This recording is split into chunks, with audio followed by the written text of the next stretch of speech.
Pada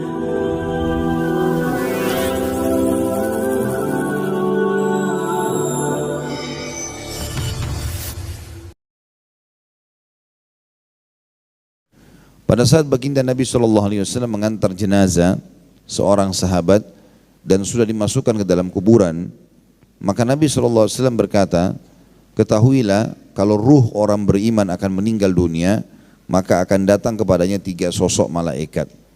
2 malaikat kasih sayang di kiri kanannya membawa kain kafan dari surga, dan 1 malaikat maut yang ada di ubun-ubun kepalanya, sambil mengatakan kepadanya, hai jiwa yang baik, keluarlah kepada rahmat Tuhanmu.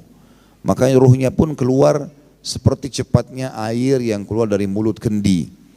Kemudian setelah itu dibawa oleh malaikat rahmat, dibungkus dengan kain kafan dari surga, kemudian dibawalah ke langit. Dan di langit pertama, malaikat ini mengetuk pintu dan penjaga malaikat langit berkata, siapa kamu? Maka dia pun mengatakan, siapa bersamamu? Bukan siapa kamu ya. Riwayat ini kan tadi dalam buku kita, siapa kamu? Malaikat itu ditanya. Kalau di yang riwayat yang sahih, yang sudah pasti, itu tidak dikatakan seperti itu, tapi dikatakan siapa yang bersamamu. Maka disebutlah namanya Fulan bin Fulan, namanya si mayit yang paling baik di dunia. Kemudian malaikat pun membukakan pintu, begitu terus sampai langit ke-7.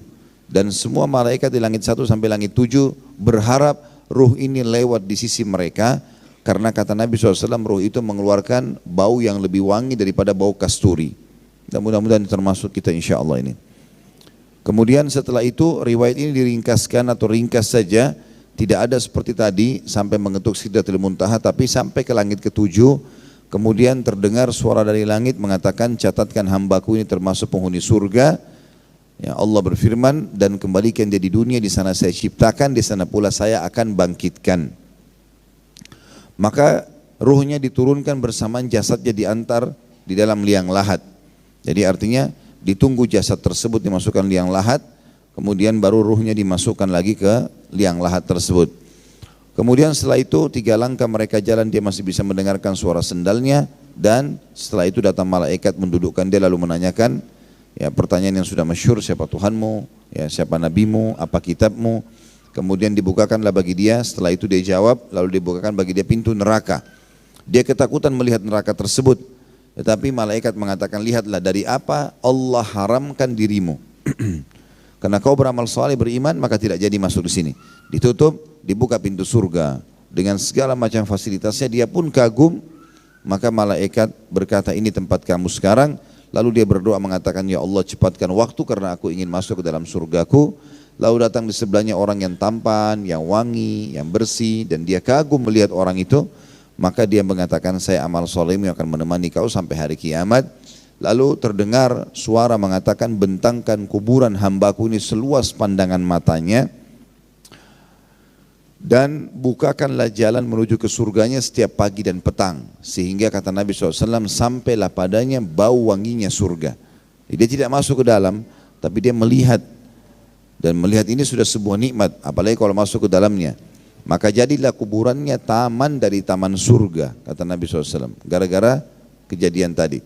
Kalau orang fasik atau orang kafir sebaliknya, akan datang kepadanya sosok malaikat 3, di kiri kanannya malaikat penyiksa, di kubur-kubur kepalanya malaikat maut, yang mengatakan, hai jiwa yang busuk, keluarlah kepada murka Tuhanmu. Lalu ruhnya tidak mau keluar, berantakan di tubuhnya. Kata Nabi SAW, lalu malaikat menarik dengan keras dari ubun-ubun kepala, seakan-akan bulu domba yang dibasahkan lalu dililitkan di pohon berduri dan ditarik dengan keras sehingga berantakanlah bulu domba tersebut. Lalu kemudian pada saat dia sudah keluar, belum sesaat keluar ditangkap oleh malaikat penyiksa, 2 di kiri kanannya yang bawa kain kafan dari neraka, lalu dibawa ke langit. Baru di langit pertama sudah ditolak oleh para malaikat karena ruh tersebut mengeluarkan bau lebih busuk daripada bau bangkai. Lalu kemudian terdengar suara dari langit mengatakan, catatkan hambaku ini termasuk penghuni neraka, dan kembalikan dari dunia, di sana saya ciptakan, di sana pula saya akan bangkitkan. Maka bersamaan jasadnya diantar, dimasukkanlah juga ruh tersebut. Begitu masuk ke dalam kuburan, 3 langkah mereka jalan masih didengar suara langkah kakinya. Kemudian malaikat duduk, datang dan mendudukkan dia lalu menanyakan, siapa Tuhanmu, apa nabi, siapa nabimu, apa kitabmu. Dia tidak bisa menjawab, dia hanya mengatakan, saya hanya mengikuti apa yang orang ucapkan. Maka dibukakan baginya pintu surga, dia kagum, dia suka Malaikat bilang, lihat dari apa kamu haramkan dirimu sendiri. Lalu kemudian dibukakan pintu neraka dan dikatakan ini tempat kamu sekarang, tidak ada lagi tempat lari selainnya.